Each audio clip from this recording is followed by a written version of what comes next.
सातवें चरण के पूरा होने के बाद एक तरफ जहां प्रशासन मतगणना की तैयारी में जुटा है, तो वहीं राजनीतिक पार्टियों के बीच ईवीएम को लेकर बयानबाजी तेज हो गई है।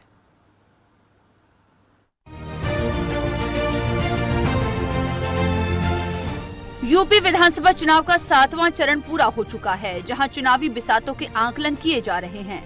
तो इसी क्रम में लखनऊ, मुरादाबाद, संभल, रायबरेली, औरैया, अयोध्या, कानपुर देहात समेत अन्य जिलों में जहां प्रशासन की मतगणना की तैयारियों में जुटा है, तो वहीं विपक्षी पार्टियों ने भी ईवीएम की रखवाली करनी शुरू कर दी है।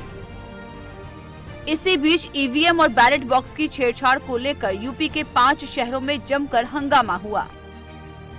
सबसे ज्यादा बवाल वाराणसी और अयोध्या में हुआ। समाजवादी पार्टी ईवीएम की सुरक्षा को लेकर सशंकित है। यहां पहड़िया मंडी स्थित स्ट्रांग रूम के बाहर एक गाड़ी से ईवीएम मिली। ये खबर लखनऊ पहुंची तो अखिलेश यादव ने प्रेस कॉन्फ्रेंस कर दी। उन्होंने ईवीएम की रक्षा की अपील की, जिसके बाद सपा के पदाधिकारी और कार्यकर्ता सक्रिय हो गए। मुरादाबाद समेत रायबरेली, अयोध्या में सैकड़ों सपा कार्यकर्ता रात दिन मतगणना स्थल पर डटे हुए हैं। इसके साथ ही समाजवादी पार्टी ने 10 मार्च को होने वाली मतगणना की देखरेख के लिए 81 प्रभारियों को नामित कर दिया है। क्या वजह है कि बिना सिक्योरिटी, बिना इतने इंतजाम के ईवीएम जा रही हैं? और ईवीएम्स के बारे में ये मानना है कि किसी भी वेयर हाउस में रखी हो या किसी भी स्ट्रांग रूम में रखी हो, तो बिना प्रत्याशी के जानकारी के आप मूव नहीं कर सकते हैं। अगर आपको ईवीएम्स को मूव करना है तो कम से कम जो प्रत्याशी चुनाव लड़ रहे हैं उनकी जानकारी में होना चाहिए कि उत्तर प्रदेश का चुनाव लोकतंत्र की आखिरी लड़ाई है। इसके बाद तो जनता को क्रांति करनी पड़ेगी, तभी बदलाव आएगा। इसलिए मैं अपने पार्टी के लोगों से और जो सच्चे ईमानदार, सच्चे सिपाही हों, सच्चे अधिकारी हों, सच्चे पत्रकार हों, कम से कम आगे आए और लोकतंत्र को बचाने के लिए खड़ा हों। एक तरफ जहां सपा सुप्रीमो अखिलेश यादव और सुबह सपा प्रमुख ओम प्रकाश राजभर ने लखनऊ में प्रेस कॉन्फ्रेंस कर योगी सरकार और डीएम पर काउंटिंग से पहले बेईमानी की तैयारी का आरोप लगाकर हमला बोला है, तो वहीं केंद्रीय मंत्री अनुराग ठाकुर और यूपी के डिप्टी सीएम ने सपा मुखिया अखिलेश यादव के ईवीएम में गड़बड़ी के आरोपों को खारिज करते हुए तंज कसा है। अखिलेश जी चुनाव के दौरान भी समझ गए थे कि लोग समाजवादी पार्टी की ओर गंभीर नहीं, क्योंकि पहली सूची उनकी जारी हुई थी तो उसमें जेल और बेल वाले ज्यादा थे, उम्मीदवार कम, जनता की उम्मीदों पर वार करने वाले ज्यादा थे। मैंने तब भी आरोप लगाया था, उसके बाद उनकी कोई लिस्ट जारी नहीं हुई। एक के बाद दूसरी घटना घटी, वहां पर पुराना चरित्र, चाल चरित्र और चेहरा ही समाजवादी पार्टी का नजर आया। और चुनाव के आखिरी दौर में मैंने कहा था कि ये जो अखिलेश जी नई हवा है, नई सपा की बात करते हैं, आप 10 मार्च का इंतजार कीजिए। ये वही हवा है, वही सपा है।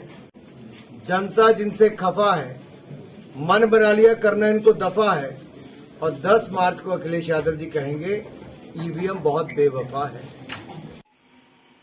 7 चरण के चुनाव संपन्न हुए 7 तारीख को, और उसके बाद 6 चरण के जो पीछे के चुनाव संपन्न हुए, उस समय श्री अखिलेश यादव जी ने ऐसा कोई आरोप नहीं लगाया। 7 चरण के चुनाव के बाद जो अलग अलग चैनलों, एजेंसियों के माध्यम से एग्जिट पोल आए, जिसमें भाजपा एक बार फिर से बड़े बहुमत के साथ सत्ता में वापसी कर रही है, उसके बाद उनके गुंडे, उनके अपराधी, उनके तथाकथित गठबंधन कहूं हठबंधन करने वाले जो उनके साथी सहयोगी हैं, वो सब बौखलाए हुए और उनके आरोप निश्चित तौर से माहौल को खराब करने की कोशिश है। श्री अखिलेश यादव जी, मैं आपसे कहना चाहता हूं, धैर्य रखो। 10 तारीख को मतगणना होगी और मतगणना के बाद जो भी ईवीएम मशीन के अंदर जनता ने अपने मताधिकार का प्रयोग करके भेजा होगा, वो सामने आ जाएगा। इसके साथ ही इन सभी जिलों में प्रशासन द्वारा मतगणना केंद्र की सुरक्षा के पुख्ता इंतजाम किए जा रहे हैं। वहीं कानपुर देहात में प्रशासन ने मतगणना प्रक्रिया का उल्लंघन करने वालों को मौके पर ही गोली मारने के आदेश दिए हैं। ये आदेश अपने आप में चौंका देने वाली बात है। हमारा सोशल मीडिया सेलेक्टिव है और सोशल मीडिया एक एक चीज़ को कैच करता है, हम तक पहुंचाता है। हम उसकी ऑन मेरिट जांच भी कराते हैं और जहाँ पे आवश्यक कार्रवाई हो वो करते हैं। लेकिन मेरी सलाह यही रहेगी कि विशेष रूप से अगले 3 दिन बड़े इम्पोर्टेंट हैं, 9 तारीख, 10 तारीख, 11 तारीख। इस दौरान कोई भी, हम सबको विश्वास रखना चाहिए।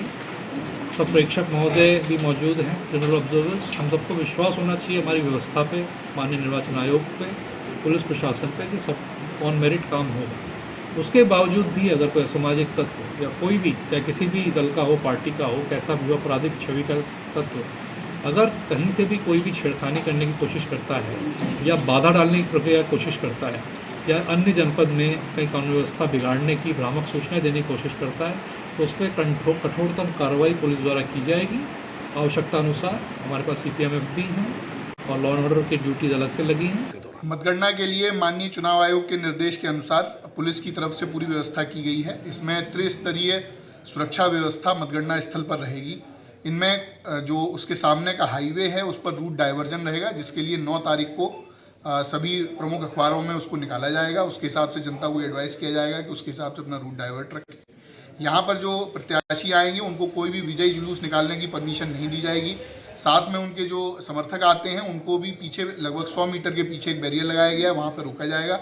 इस पूरी व्यवस्था के लिए हमारे यहाँ 3 deputy SP, 2 company CAPF, 2 company PAC और साथ में लगभग 10 थानों का फोर्स व्यवस्था में लगाया गया है।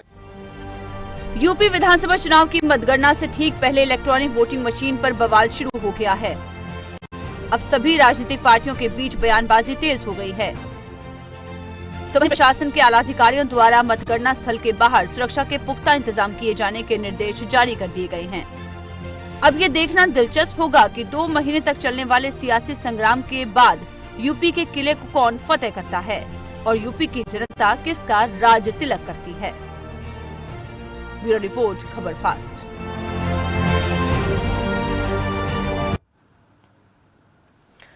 उत्तर प्रदेश का चुनाव तो संपन्न हो चुका है, लेकिन अब नतीजों का इंतजार है। नतीजों से पहले जो एग्जिट पोल सामने आया है और उस एग्जिट पोल के सामने आने के एक दिन बाद जिस तरह से ईवीएम की चोरी और हेराफेरी का आरोप सपा प्रमुख अखिलेश यादव ने लगाया है प्रेस कॉन्फ्रेंस के माध्यम से, उसने कई सवालों को यहां पर जन्म दे दिया है। क्योंकि जहां पर कार्यशैली सवालों के घेरे में आ गई है, तो वहीं जो एक विश्वसनीयता है उस पर भी सवाल खड़ा हो गया है, विश्वसनीयता चुनाव आयोग की।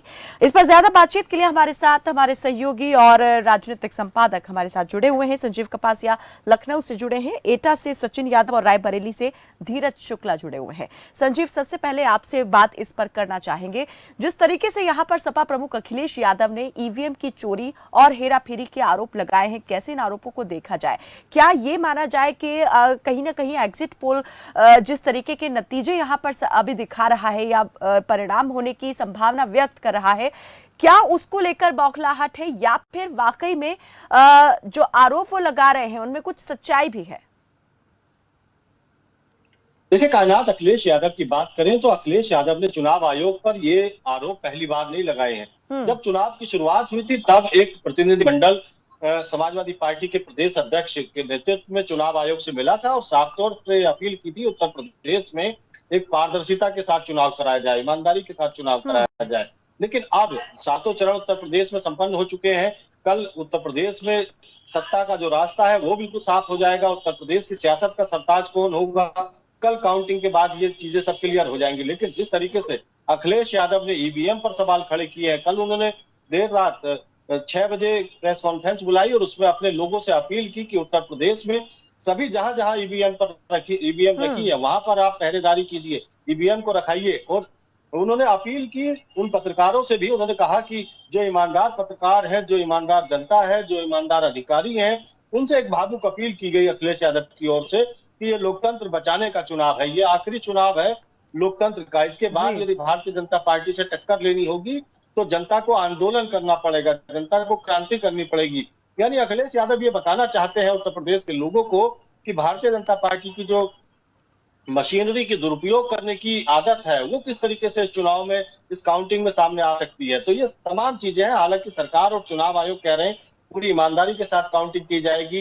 कौशल राज शर्मा जो वाराणसी के जिलाधिकारी हैं, उन्होंने कहा था कि वो 20 ईवीएम मशीन वो थी जिनसे ट्रेनिंग दी गई थी, इनसे वोटिंग मशीन का कोई लेना देना नहीं है। ये तमाम चीजें हैं। अब देखिए कल सुबह 7 बजे से काउंटिंग उत्तर प्रदेश में शुरू हो जाएगी। अखिलेश यादव जिन तरीके की अपेक्षाएं मतदाताओं के साथ उत्तर प्रदेश में कर रहे हैं, वो कितनी वोटिंग समाजवादी पार्टी के पक्ष में होगी। हालांकि सर्वे कुछ कहे कायनात, फिर हम कहेंगे। हम भी 1.5 महीने पूरी चुनाव में रहे हैं, पहले फेज से आखिरी फेज तक, यानी पहले चरण से 7वें चरण तक हमने उत्तर प्रदेश का भ्रमण किया है। बिल्कुल कांटे का मुकाबला है और परिणाम हो सकता है कि अब की बार चौंकाने वाले आए कायनात। बिल्कुल। सचिन यादव एटा से हमारे साथ जुड़े हुए हैं। सचिन, आपसे जानना चाहेंगे ईवीएम को लेकर ये जो आरोप प्रत्यारोप का दौर शुरू हो गया है कि ईवीएम मशीनों की अदला बदली जो है वो की जा रही है, बिना सुरक्षा बलों के ईवीएम मशीनों को एक जगह से दूसरी जगह ले जाने का आरोप यहाँ पर अखिलेश यादव ने लगाया है। जरा बताएं, क्या इस तरह की खबरें एटा में भी दिखाई दी या सुनाई दी हैं? देखिए कायनात, सबसे बड़ी बात यह है कि इस तरह की अभी तक यहाँ कोई पूछा नहीं है, ना ऐसी कोई जानकारी अब तक मिली है। हालांकि ऐसा कुछ हुआ भी नहीं है। दूसरी है बात, लगातार जो एग्जिट पोल सामने आता है उससे लगातार जिस तरीके से भाजपा को 211 और 300 के आसपास का जो आंकड़ा एग्जिट पोल दे रहे हैं, तो निश्चित जो कार्यकर्ता उनका मनोबल ना कहीं विश्लेषक उनका है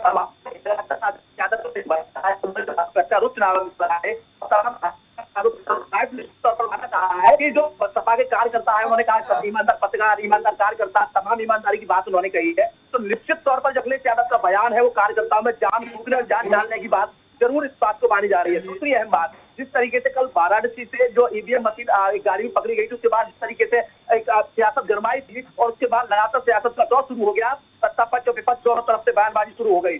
तो आप इस साइड जहाँ पे सुरक्षा व्यवस्था में खड़ा हुआ इस तरह, ये मंडा नवी मंडी का चित्र है, यहाँ पर सुरक्षा व्यवस्था के पुख्ता इंतजाम किए गए, 3 लेयर की व्यवस्था की गई है, बीएसएफ और सेंट्रल पैरामिलिट्री फोर्स की व्यवस्था की गई है और लोकल की जो पुलिस फोर्स है वो तैनात रहेगी। जी कायनात।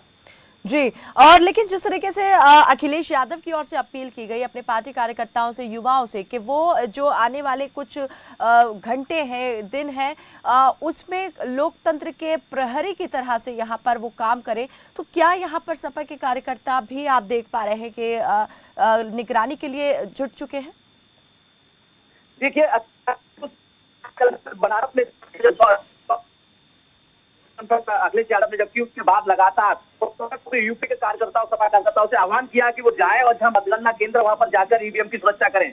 ऐसे में देर रात महाराणा के प्रत्याशी अमित गौरव है, उनके भाई जो जिला पंचायत सदस्य है, वो मतगणना केंद्र पर शशांक यादव यहाँ पहुंचे थे और रात भर यहाँ रहे भी थी, जानकारी मिली है। हालांकि कोई फुटेज ज्यादा सामने नहीं आया, वो यहाँ पे रहे थे, रात भर यहाँ पर रहे। उसके बाद इस तरीके से मतगणना केंद्रों के लिए एक प्रभारी नियुक्त किया है, जिसमें एटा में आवेश सिंह जो एमएलसी है सपा के, उनको नियुक्त किया है। वो कुछ पहले उन्होंने गिरफ्तार का आयोजन किया और उन्होंने सपा कार्यकर्ताओं से आह्वान किया कि ज्यादा से ज्यादा संख्या में मतगणना स्थल पर पहुंचे। और अभी कुछ देर पहले जहां मैं खड़ा हुआ हूँ, यहाँ पर अरविंद सिंह जो एमएलसी है सपा के, वो यहाँ पर पहुंचे थे और उन्होंने अंदर जाकर प्रत्याशियों के साथ इस मतगणना केंद्र का उन्होंने जायजा लिया, पहुंचे और वहाँ पर यानी कह सकते हैं कि सपा के जो नेता हैं, कार्यकर्ता हैं, उनकी आवाजाही इस वक्त जो है स्ट्रांग रूम के आसपास देखी जा रही है और उनका आना जाना यहाँ शुरू हो गया। एक तरीके से निगरानी यहाँ पर रखना शुरू कर दिया गया है। रायबरेली से धीरज शुक्ला भी हमारे साथ जुड़े हैं। धीरज, आपसे जानना चाहेंगे, जरा बताएं कि रायबरेली में जहाँ पर ईवीएम मशीन्स को रखा गया है, स्ट्रांग रूम की जो सुरक्षा व्यवस्था है वो कितनी यहाँ पर पुख्ता की गई है? क्या जो आरोप यहाँ पर लगाए गए हैं सपा प्रमुख की ओर से,